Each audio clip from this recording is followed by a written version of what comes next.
spend the day at Canada's Wonderland with me as someone who doesn't like roller coasters. Now you might be wondering, if you don't like roller coasters, then why would I go to a theme park that's basically known for them? Well, I went with my family and a friend, and honestly, there's so much more to Canada's Wonderland than just the huge thrill rides. Plus, I don't mind the smaller coasters, so I still have an amazing time every time I visit.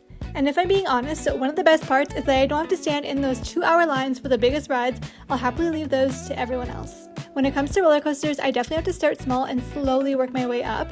I absolutely hate that stomach drop feeling when you go over a big hill. I know it's the part that everyone loves, but it's just not for me.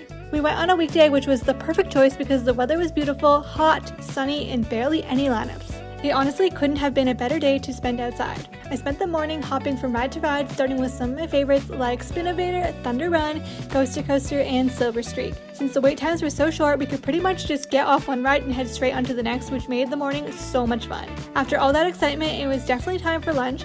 I met up with my family and a friend, grabbed some food, recharged for a bit, and then continued exploring the park. One of my favorite parts of the day was getting to meet Snoopy and Charlie Brown. They're just so cute, so of course I had to stop for a photo. Next up was the Boo Blasters on Boo Hill, which is one of my favorite rides I go on every single time I visit, even though I'm absolutely terrible at it.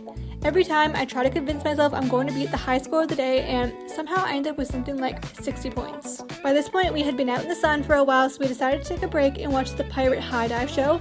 I've been coming to Wonderland for years, but somehow I've never actually sat down to watch it before. It was seriously so impressive between the high dives, the flips, the acrobatics, and the tightrope walking. I was amazed the entire time. If you've never seen it, I definitely recommend adding it to your day. After that, it was time to cool off at the water park. Spending a few hours in the water was exactly what we needed before heading back into the park for a few more rides. Now came the moment I had mentally been preparing for all day, riding the backlot stunt coaster. It's actually my favorite ride in the park, but I hadn't been on it in 7 years, so I was definitely nervous. The second the ride launched, I immediately started yelling, "I want to get off! I want to get off!" My friend was laughing at me the entire time. But then something funny happened. As soon as I got off, I turned around and said, "I want to go again."